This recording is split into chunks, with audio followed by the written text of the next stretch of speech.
morning, magandang umaga sa inyong lahat po. You are watching Eagle News Mornings from Canada. I am Marco Zerudo coming to you from Toronto, Canada, bringing you stories from across the country. Now, we're probably either eating breakfast po or getting ready to go out. Again, for those of you who are going to go out po, please practice proper precautions, social distancing so that we're all safe. Now, we will do our best to always make sure that you are entertained, updated, and most importantly, informed with the news coming from Canada.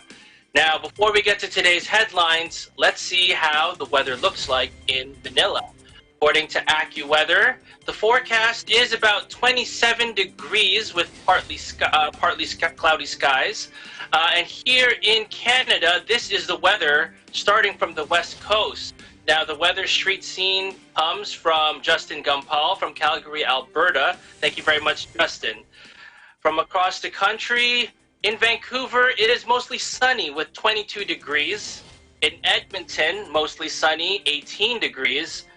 In Alberta, Calgary, mostly cloudy, 19 degrees Celsius. In Winnipeg, Manitoba, little chilly and cloudy at 13 degrees Celsius. In Montreal, it is a nice warm 27 degrees Celsius, mostly cloudy. And here in Toronto, it's also cloudy, 19 degrees Celsius. In fact, we even had a little rain about an hour and a half ago. When we go to today's headlines, we have plenty to tell you this morning, and these are today's headlines. The Trudeau government co-leads in the UN summit to help define the new global economy in the COVID-19 era. Canada eyes non-permanent UN Security Council seat. Ontario opens more businesses. Quebec to launch massive recruitment campaign. The impact of COVID-19 on the retail sector according to a Canadian survey, and much, much more. But we go now to today's top story, and that is Trudeau co-leads the UN summit to help define the new global economy in the COVID-19 era. Now, according to the World Health Organization website, COVID has claimed about 350,000 lives, with more than 5 million confirmed cases around the globe.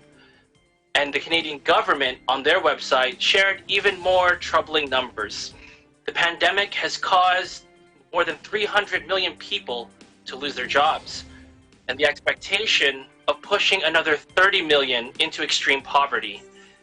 And with these figures both startling and extremely concerning, Justin Trudeau, along with the Prime Minister of Jamaica, Andrew Holness, and the UN Secretary General, Antonio Guterres, the three leaders held a high-level meeting to help address the economic effects of this pandemic. Now, knowing that this is, and will continue to affect everyone across the globe for years to come, the aim was to try to push forward with clear goals so that the world can push towards what Justin Trudeau called not just ambitious, but pragmatic solutions to lift up those who are left behind. Now, the specific topics that they would be addressing were the following: the need to expand liquidity in the global economy and maintain financial stability to safeguard developing gains. Another point was the need to address debt vulnerabilities for all developing countries to save lives and livelihoods for billions of people around the world. The need to create space in which private sector creditors can proactively engage in effective and timely solutions, prerequisites for enhancing external finances for inclusive growth, creating jobs, including lowering the transaction costs of remittances. Measures to expand fiscal space and foster domestic resource mobilization by preventing illicit financial flows, ensuring a sustainable and inclusive recovery by aligning recovery policies with sustainable goals, and lastly, following the panel announcement, the high-level response segment among the heads of state should and will continue. Now, what does all of this mean? Basically, what this means, the clear underlining message is that money needs to flow. Flow quickly, but flow properly. So when we talk about that, what always will be the challenge when it comes to money flowing across the globe is you must include trade, specific agendas, national security, the sovereign interest of each nation, and of course politics. with some leaders addressing the world through press conferences and press releases, and others through 280 characters. And all of these have to be part of the conversation, and they always will be. So as each country deals with COVID-19 in various independent ways, some with success and others still struggling to fight the virus, the hope is that the understanding that global and not isolated independent action is what will solve this crisis. Now, speaking of politics and the United Nations, also, as the Trudeau government eyes one of 2 UN Security Council non-permanent seats, with a vote less than a month away, with the measures he has taken both at home and on the world stage, global and national leadership in any form seems to be something Trudeau is leaning on to convince the UN members in voting for Canada. Now, Ireland and Norway are also vying for those seats, and stay tuned next week as we report on what it means to actually be part of the UN Security Council and the benefits and the responsibilities it can bring.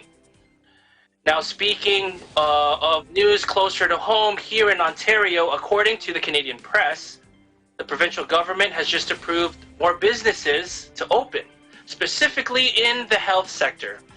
Now, businesses like chiropractors, physiotherapists, denturists, psychologists, dietitians are all included, and the list will be formally released soon by the province, and this is welcome news to all Ontario businesses owners and Ontarians wanting and needing that specific service. I recently sprained my ankle and have been walking and limping around the house while doing the house chores, so being finally able to see a physiotherapist is absolutely great news for myself, so this is wonderful news, hopefully for everyone. Without further ado, we now go to Eagle News correspondent Andre Lajoie standing by. Good morning, Andre. Good morning, can you tell us? Good morning. Can you tell us what is this about Quebec's recruitment campaign? What is that all about? Yes, Quebec is starting a massive recruitment campaign of 10,000 people for the CHSLD staff home care. Quebec Premier François Legault, in a press conference, says that the province needs urgent people to work in those home cares and will pay and train them so that they make, there's a lack of personnel right now, and the health and social services are in the sector.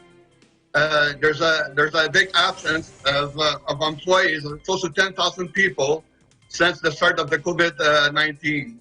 In the coming weeks, they will have a massive campaign of 10,000 people and pay for their training up to $21 an hour. And once trained, they will have access to a permanent job, employment. The government will increase it to $26 with pension funds and benefits, according to the Premier of Quebec, Mr. Legault. The province of Quebec needs people to step up for this urgent need right now. Furthermore, Premier François Legault reacted to the Army reported in the long-term care home, the lack of personnel, which makes it difficult to apply dedicated teams depending on the hot and cold zone, and the lack of the daily training and support for staff, which makes it difficult to comply with the directives concerning the wearing of the personnel and the protective equipment, according to the Premier. Well, Andre, this is obviously great news for the citizens of the province. So when we talk about, potentially this new training with everyone, people affected by losing their jobs, with the youth, maybe they were trying to get started with a summer job. What is the feedback from maybe people that when it comes to what this could do for them as far as helping them with a better life? I think it's the fact that they changed the salary would help to decide people to try a new career, and the fact that the salary will change is a big thing also. From $21 to $26. So it's more encouraging to go in the home cares and to be able to help people in need. The military cannot do everything right now. They're very tired. They've been working 7 days a week, and they really need people to step up to come and help the military so that the military could be able to do other things than taking care of the home cares like that. And like you mentioned, the fact that the military right now is there, you know, the hope is that, like you said, people will step up. But with all of this stress and anxiety of making sure, you know, I don't want to catch the sickness, you know, do you think that extra boost is enough?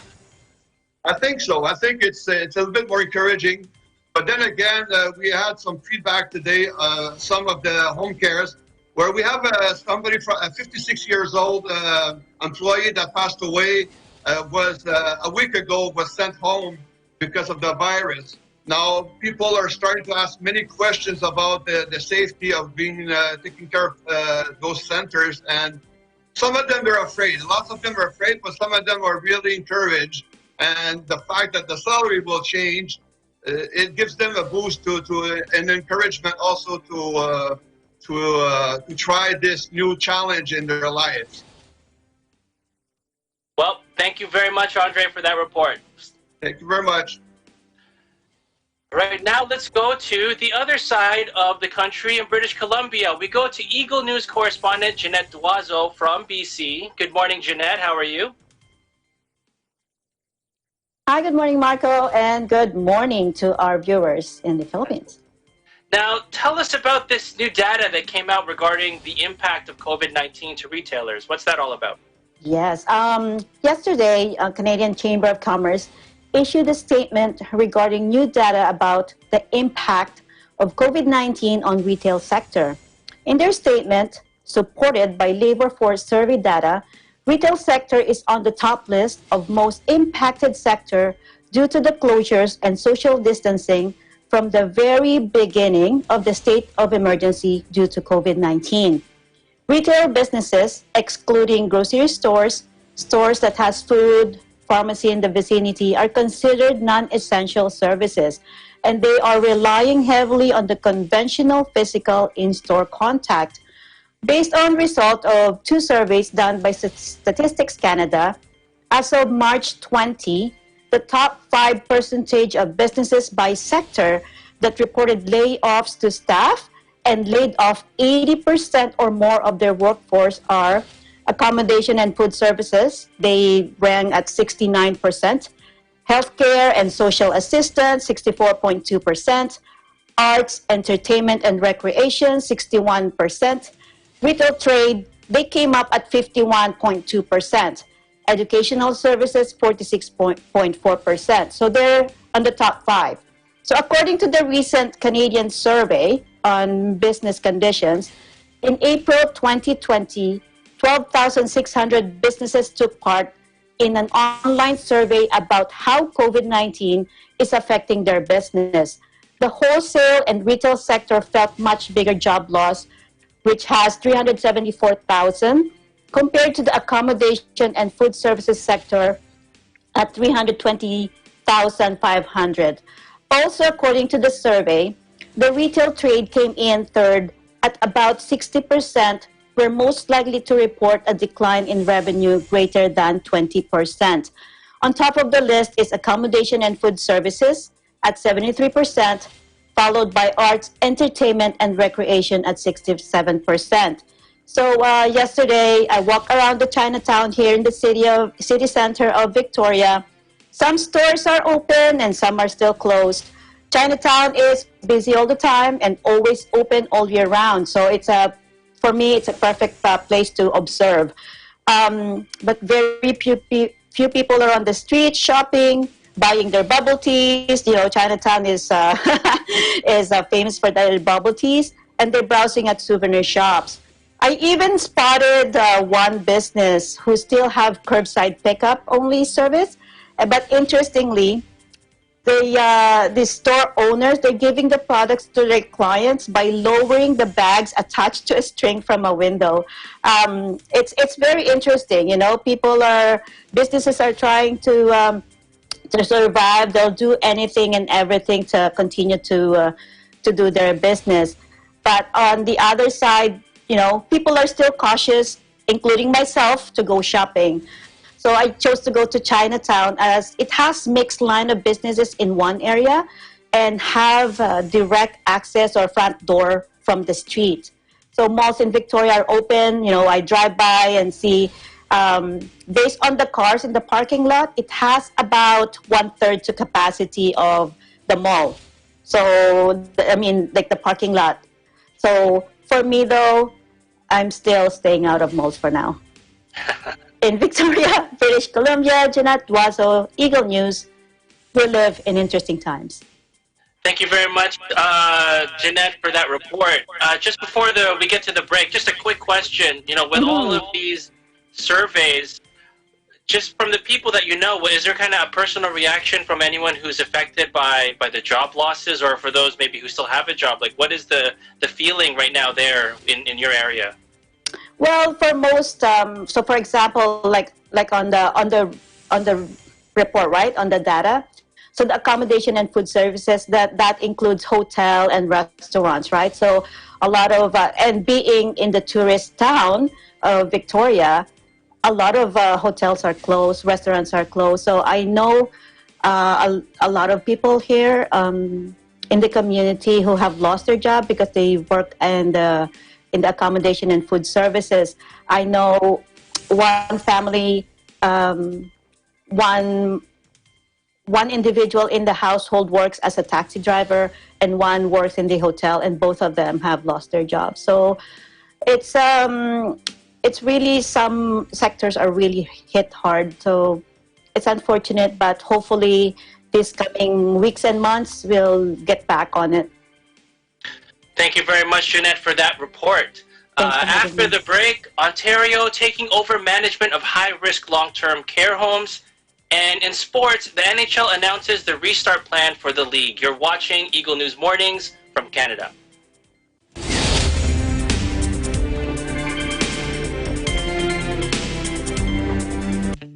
Kahit na maraming kababayan natin ang nasa loob lang ng kanilang tahanan, hindi naman ito naging hadlang upang ipamalas nila ang natatangi nilang galing. Ano ang nangyari sa'yo?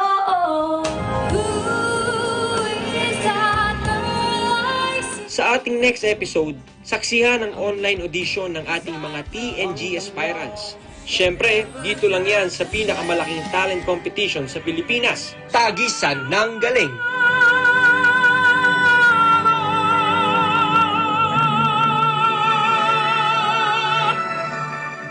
This program is presented by SMC Infrastructure, building a better world. Sandig sugar-free white coffee, puno ng white coffee taste without the sugar, kaya lower calories. Try mo na Sandig sugar-free white coffee. Sarap ng white coffee, now sugar-free. Vet-approved Nutrichunks, the only premium dog food with active boost for optimum energy and prebiotics that help strengthen immunity. Just like Catherine Bernardo, gawing listo, ganado ang fur babies niyo. Listo ganado sa Nutrichunks. Magnolia Chicken Templados, delicious, ready to cook and freshly marinated daily. Pure Foods Lunch and Meat, pure sarap for every family. Star Chunky Cheese Corned Beef, ang cheesy ng corned beef mo. Walang duda, kids can tell na #1 ang Pure Food Standard Juicy. Ang tender, ang juicy, ang sarap. Co-presented by Cooper, expert in air conditioning and electromechanical. Also engaged in structural, electrical, fire protection, plumbing, and sanitary services. Cooper, your ultimate MEPS and air conditioning solutions. Unlad Incorporated International, fight against global poverty. New San Jose Builders Incorporated. Canrib Corporation, your ventilation and air conditioning specialist. Vita Herbs Philippines Green Coffee, masarap, mabango, at healthy pa. Puerto Rico Resort and Convention Center, Cabiao, Nueva Ecija. I love Puerto Rico. In participation with Rain or Shine Elastomeric Waterproofing Paint, Matinco. R Square Variables Incorporated, CompuZell Computer Services, Saisho International Trading Corporation, DN Steel, EMAC UPB Roof Corporation. Hey, Aggression Ho here, and I'm a white coffee lover. Creamy kasi and very yummy. Pero mas masarap kung hindi nakaka-guilty. Check my new discovery, Sandwich Sugar-Free White Coffee. Puno ng white coffee taste without the sugar, kaya lower calories. Try mo na! Sandwich Sugar-Free White Coffee. Sarap ng white coffee, now sugar-free.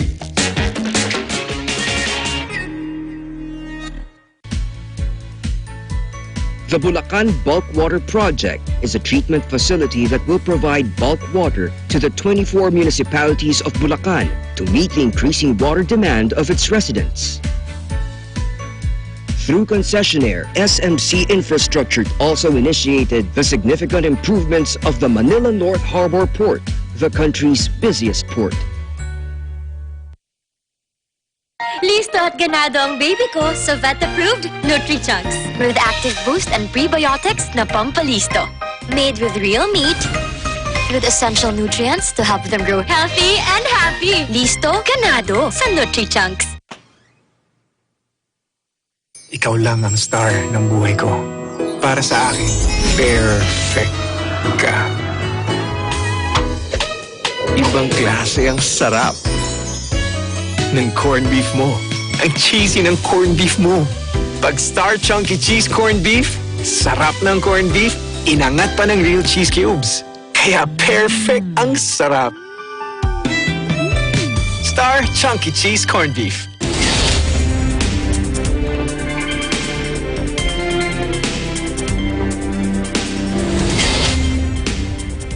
Welcome back to Eagle News Mornings from Canada. I'm Marco Zerudo. The Ontario government is taking over management of high-risk long-term care homes.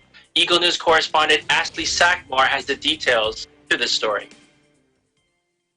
The Ontario government is taking immediate steps by taking over the management of high-risk long-term care homes in response to the disturbing report outlined by the Canadian Armed Forces.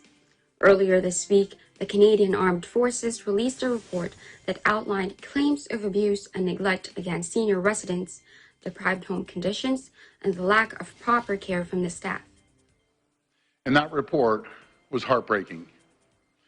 I appreciate the great work of the Canadian Forces in our long-term care homes, and I'm grateful that they have now agreed to stay on until at least June the 12th. I'll not shy away from the horrors we found. Everyone deserved to see what was happening, because it's the only way we'll be able to bring these issues to light. As a result, the Ministry of Long-Term Care has deployed inspection teams to conduct detailed and rigorous investigations at high-risk long-term care homes over the next 21 days. The process of appointing temporary management has also started for the following long-term care homes: Edenville Care Center, Hawthorne Place Care Center, Ultimate Care Community, Orchard Villa, and Camilla Care Community. Premier Doug Ford outlines the details of this takeover. We're deploying 6 teams of 2 inspectors to each of the 5 homes highlighted in the Armed Forces report, as well as the Camilla Care Home in Mississauga. They will undertake an expanded and rigorous inspection and monitoring of these homes for a period of 2 weeks. At least one of these inspectors will stay at their assigned home over that entire period to watch over our residents there. They will conduct in-depth interviews with staff and residents, review charts and records, and report back with their findings. After the inspection is completed, the ministry will set up regular status calls, including unannounced in-person follow-up inspections. All results from the inspections will be posted on the ministry website. The Premier expressed that he will not take any hesitation to take more aggressive steps if any home is still found performing below the standard of care. But I won't hesitate to take the long-term care patients out of those homes and put them in another home or in the hospital if we have to. But I really want them to have their corrective actions in place and be a good operator. I don't think it's too hard. When you have the vast majority of these homes that are good operators, I don't know why these are so bad. It's It's poor management, in my opinion. It starts at the top. However, not all long-term care homes suffer from the reported deplorable conditions. The Premier reassured the public that the rest of the long-term care homes across the province are doing well in caring for the respective senior residents. There's 626 homes. I think close to 80% haven't been infected. We have incredible people that are sacrificing themselves every single day going into these homes, helping people. You know, we had a bad situation on a few of these homes. I don't want the message out there that they aren't doing their jobs. They're working their backs off. They're sacrificing their families. They're putting themselves ahead of, the community ahead of themselves. The outbreak of COVID-19 has caused not only the spread of the virus, but the exposure of the dark realities that have been happening in some of these long-term care homes. It goes without saying that after years of giving their life for their families, communities, and to the country, the senior members of the community do deserve care, respect, and compassion. In Toronto, Ashley Sackmar, Eagle News, we live in interesting times. Thank you very much for that report, Ashley. We now go to sports, specifically my favorite sport, hockey. We go live to our sports reporter, Anthony Sevilla, who tells us what is happening with the National Hockey League. Good morning, Anthony. Good morning, Marco. Thanks for having me. Good morning to you and everyone in the Philippines. So we already knew that the NHL had no intentions of canceling the season. The big news came from the NHL as Commissioner Gary Bettman announced the 4 phases of the league's return to play plan. With just a few remaining games left in the regular season, many were speculating on how this would all play out. Would all 31 teams be included?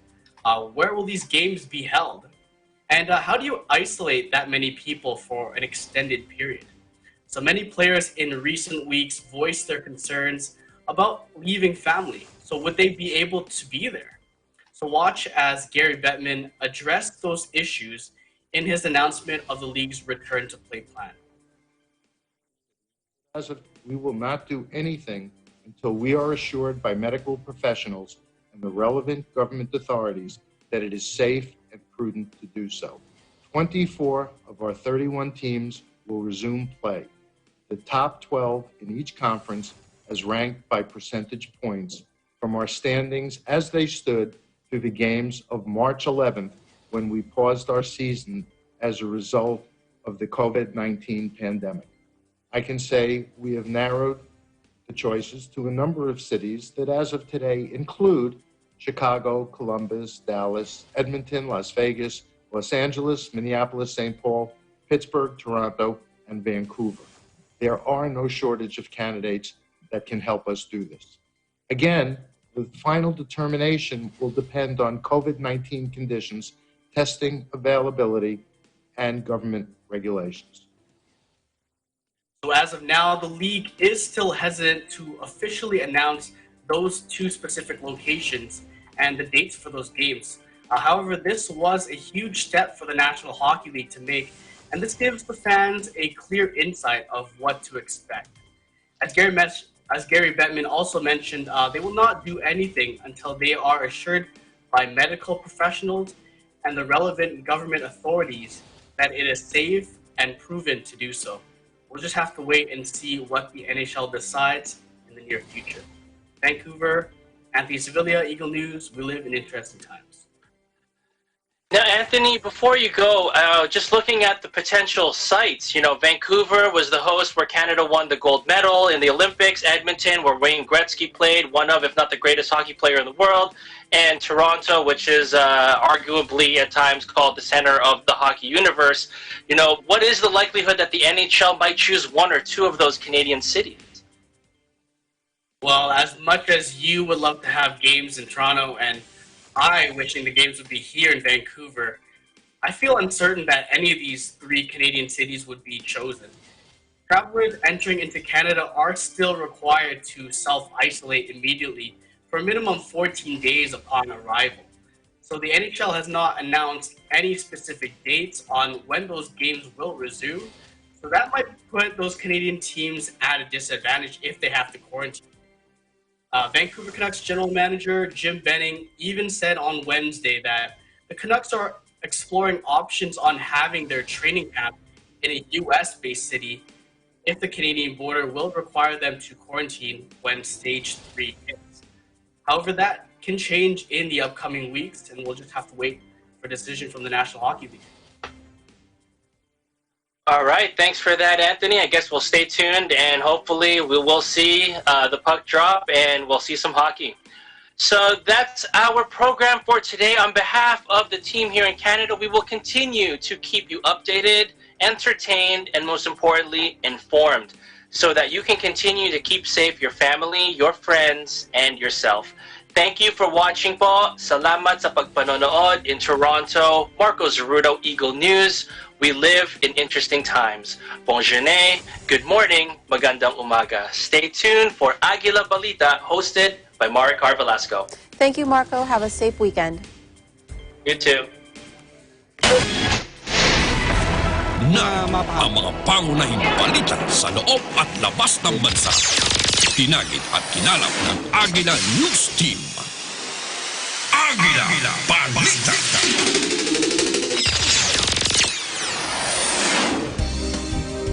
Narito ang may init na balita ngayon ay Biyernes, Mayo 29, 2020 sa ulo ng mga balita. Rekomendasyon na isailalim sa General Community Quarantine ng NCR inaprubahan ni Pangulong Duterte. DOH nakapagtala ng 539 na bagong kaso ng COVID-19 sa nakalipas na araw. COVID-19 cases sa bansa umakyat na sa 15,588. Pondo na inilaan ng pamahalaan para labanan ang COVID-19 umaabot na sa 353.8 billion pesos. Lalawigan ng La Union yanig ng 5.2 magnitude na lindol. Lakas ng pagyanig naramdaman sa iba't ibang probinsya.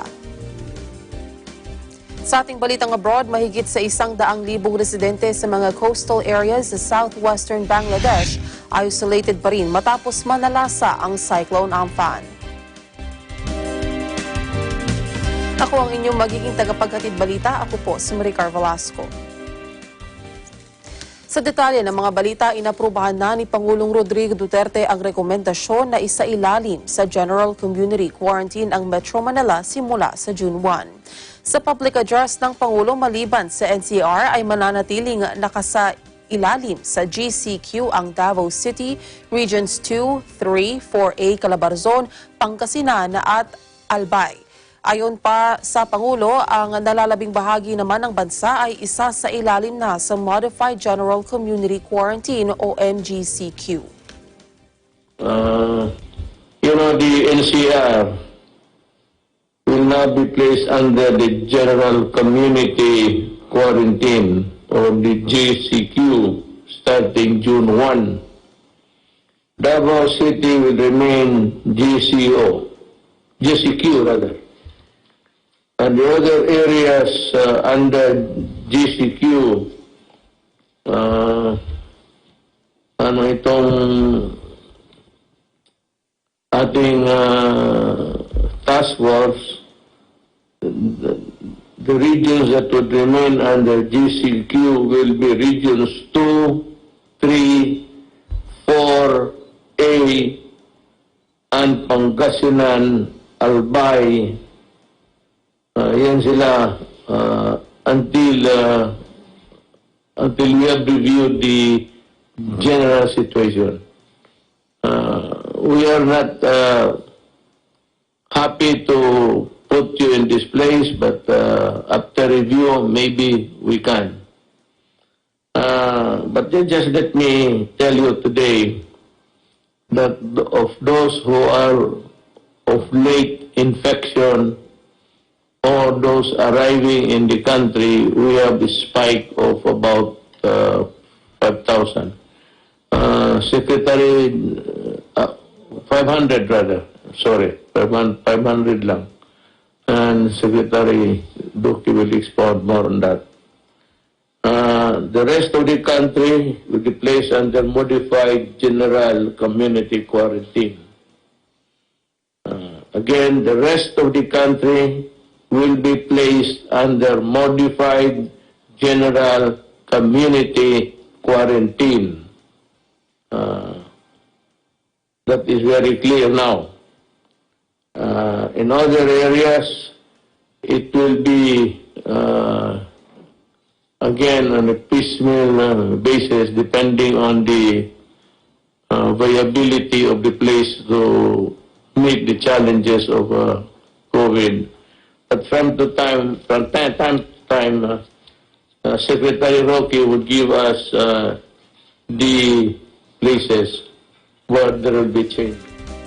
Umabot na sa 539 na bagong kaso ng COVID-19 ang naitala ng Department of Health sa nakalipas na 24 oras. Ito na ang pinakamataas na kaso ng COVID virus infection na naitala sa loob lamang ng isang araw. Nahigita nito ang naitalang 538 COVID cases sa loob lang ng isang araw noong March 31. Dahil rito, umaabot na ngayon sa 15,588 ang kabuang bilang ng COVID-19 cases sa bansa.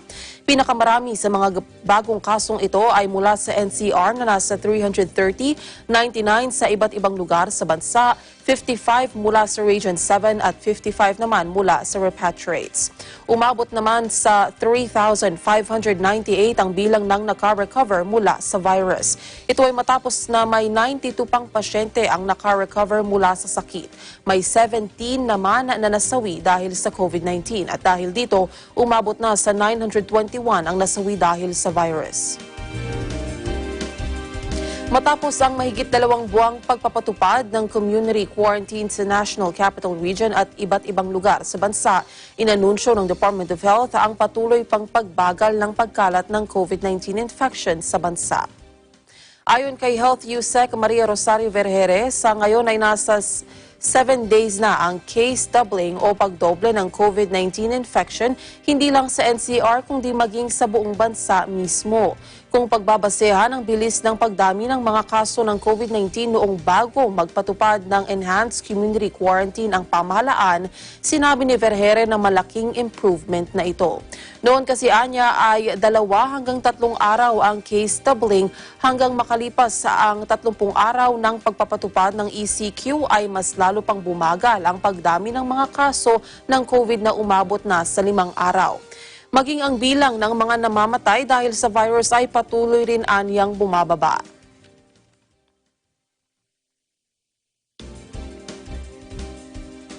Kabilang anya ang mga ito sa pinagbatayan ng Interagency Task Force sa kanilang rekomendasyon hinggil sa kategorya ng community quarantine, bagamat sa ngayon ay wala pa anyang pinal na desisyon dahil nakasalalay ito kay Pangulong Duterte.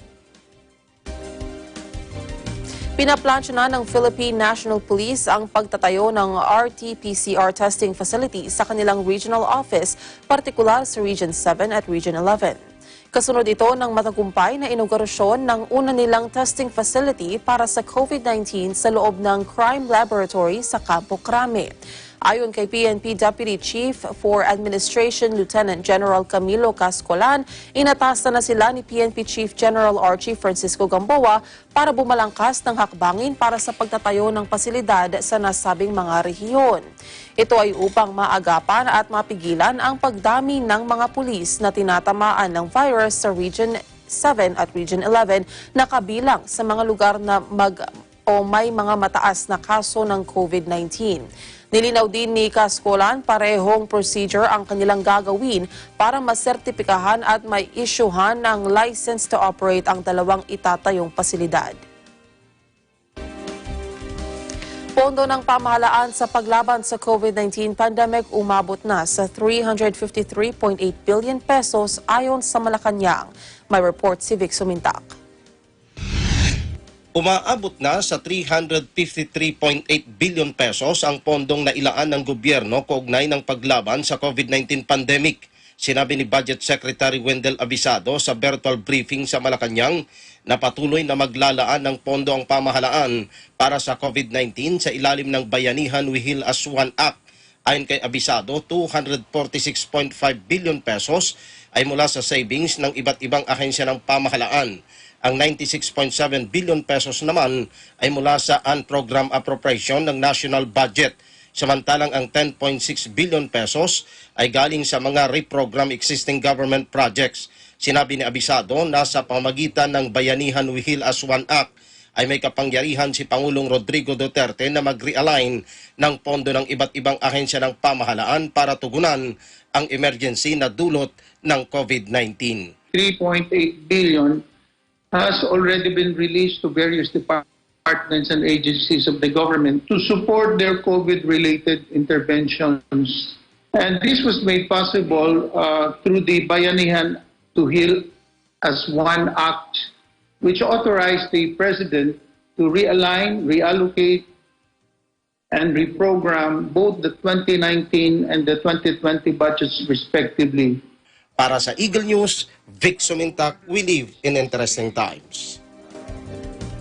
Dumarami ang nangangailangan ng mental health services ngayon dahil sa kasalukuyang sitwasyon dulot ng lockdown at COVID pandemic. Kaya nais ni Senator Sonny Angara na maamendyahan ang PhilHealth coverage ng mga may problema sa mental health. Si Mayan Corvera sa detalye. Pinaamyandahan na ni Senador Sonny Angara ang coverage ng PhilHealth sa mga kaso ng mental health services. Sa pagdinig ng Senado, sinabi ni Angara na sa kasalukuyan umaabot lang sa 7,800 ang maaring i-refund ng PhilHealth sa mental health services. Nangangamba ang Senador dahil sa kasalukuyang estado anya, marami ang naitatalang kaso ng depresyon. Kinumpirma naman ang National Center for Mental Health na tumaas ang kaso na nagpapakonsulta sa kanila ngayong may umiiral na lockdown.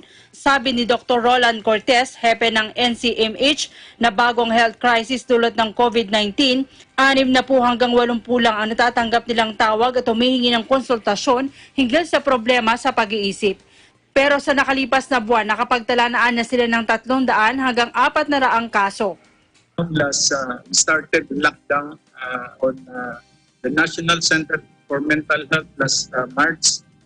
We noticed because we have, as discussed a while ago, we have a crisis hotline that is open 24/7, and was and as it was mentioned a while ago, the crisis hotline of 0917-899-8727 or our 989-8727 was actually being bombarded with calls, and from a mere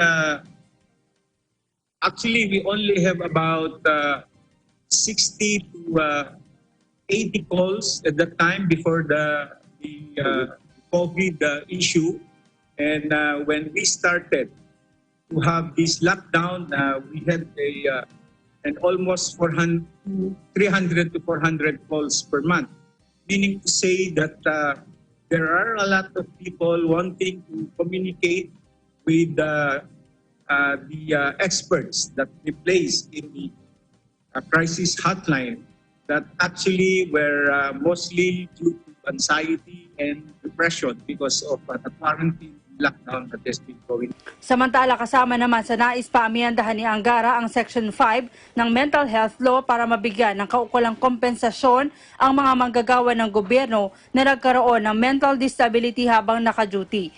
Tinukoy ni Angara ang kaso ni retired Army Corporal Winston Ragos na binaril ng mga pulis sa Quezon City kahit pa sinabi na ng mga kamag-anak nito na may sakit siya sa pag-iisip. Si Ragos ay nagkaroon ng mental disability habang gumaganap ng kanyang tungkulin. Para sa Eagle News, Mayan Corvera, we live in interesting times. Hindi papayagan ng Department of Education ang pagkakaroon ng face-to-face classes sa pagbubukas ng klase sa Agosto hanggat walang bakuna laban sa COVID-19.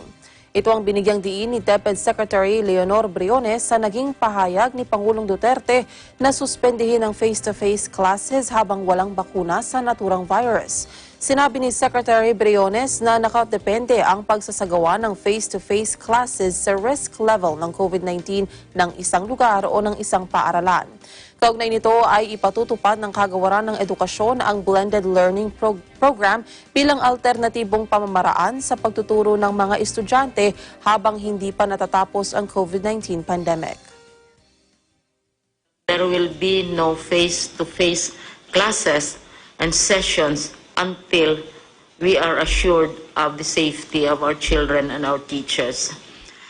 However, we also believe, Mr. President, that we can provide learning opportunities to our students without necessarily requiring them to go to school.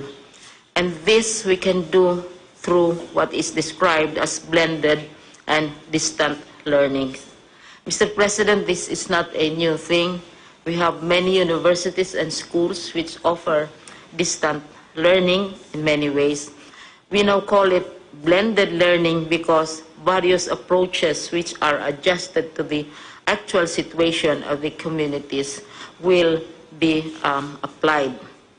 But these are all, Mr. President, consistent with your preference that we should not be physically sending our children to school until it's safe to do so.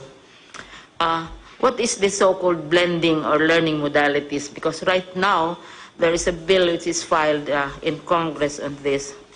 One, for those who don't have connections, who don't have interactive facilities, there will be what we describe as printed material, which will be delivered to the homes of the students through the barangays, can be picked up also by their parents at designated places within coordinated schedules. We'll be working very closely with the barangays and the local governments.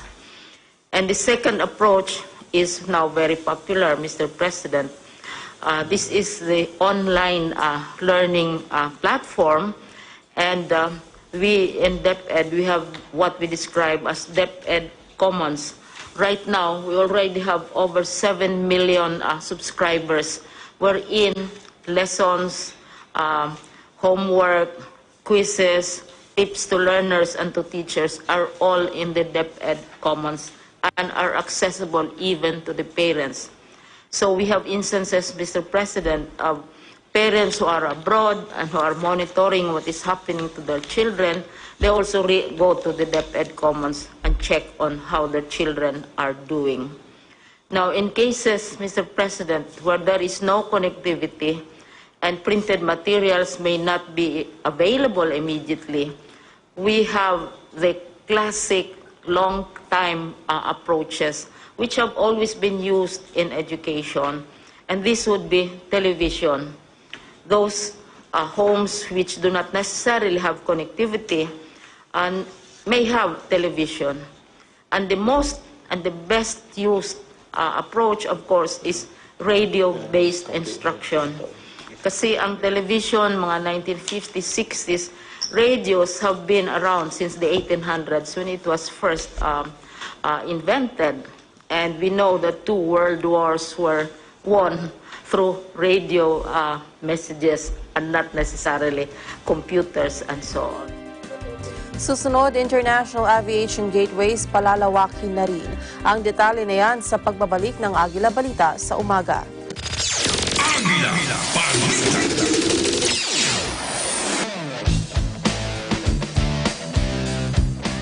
Patindi ng patindi at tuloy-tuloy ang pagpapakita ng galing ng ating mga TNG aspirants.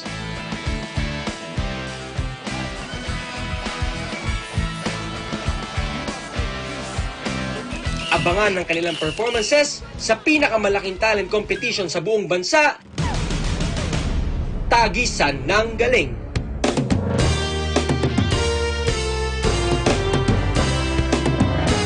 This program is presented by SMC Infrastructure, building a better world. Sandig sugar-free white coffee, puno ng white coffee taste without the sugar, kaya lower calories. Try mo na Sandig sugar-free white coffee. Sarap ng white coffee, now sugar-free.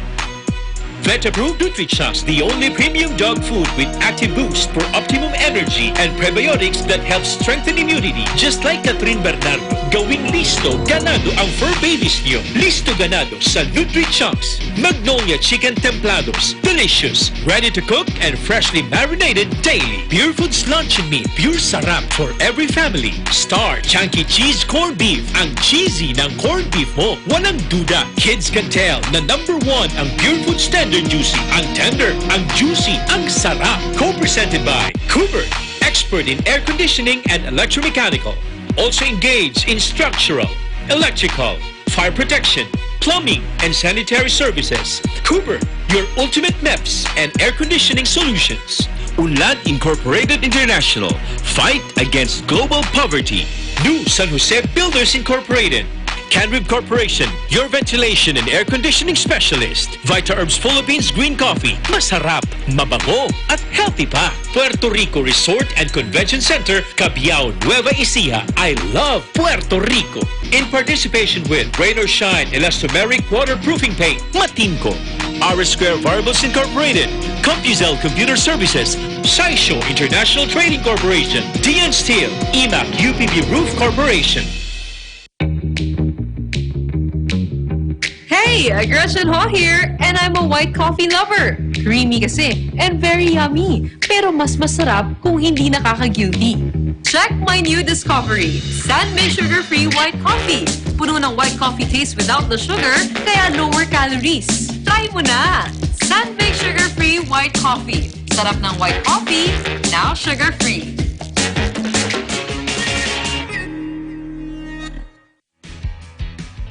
The successful development of TPLEX, or Tarlac Pangasinan La Union Expressway in 2009, a 4-lane toll road that extends from Tarlac City to Rosario La Union, with an additional approved extension of 56 kilometers all the way to San Juan La Union. This is expected to reduce travel time to Baguio and other provinces in northern Luzon. Realizing the vision of creating a better world for Filipinos fueled the team's focus. Listo at ganado ang baby ko sa vet-approved NutriChunks with active boost and prebiotics na pampalisto.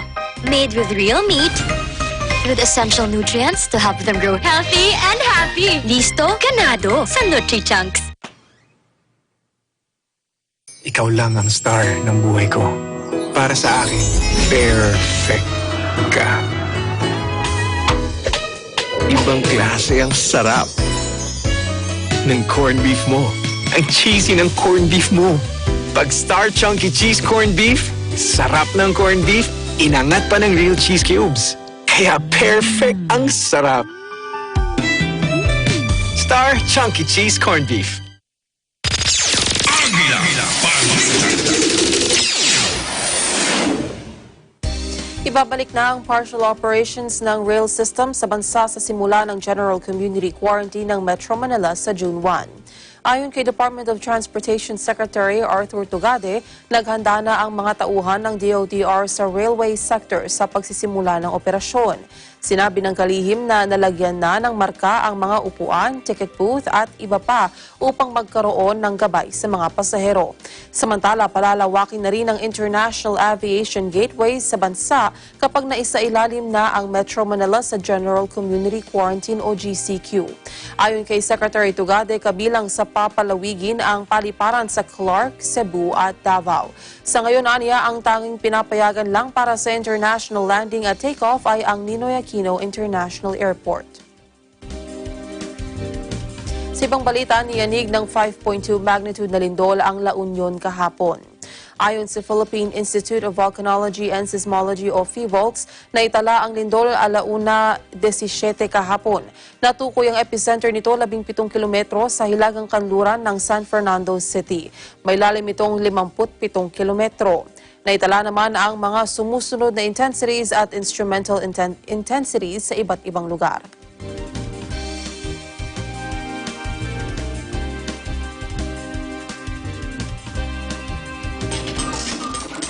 Mga pangyayari sa labas ng bansa.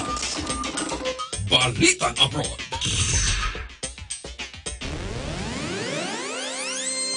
Mahigit sa 100,000 residente sa mga coastal areas sa southwestern Bangladesh ang isolated pa rin matapos manalasa doon ng Cyclone Amphan. Magugunitang tumama ang malakas na bagyo sa Bangladesh at India noong nakalipas na linggo na nagdulot ng malawakang pagbaha sa dalawang bansa. Libu-libong bahay rin ang napinsala dahil sa bagyo.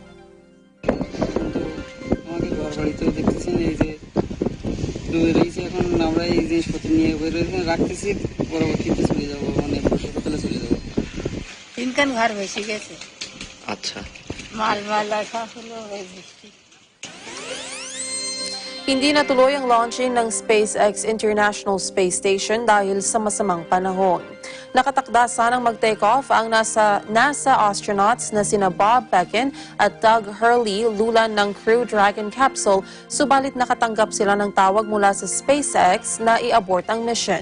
Sinabi ni Launch Director Mike Taylor na pinigil ang launching 17 minuto bago ang nakatakdang take-off.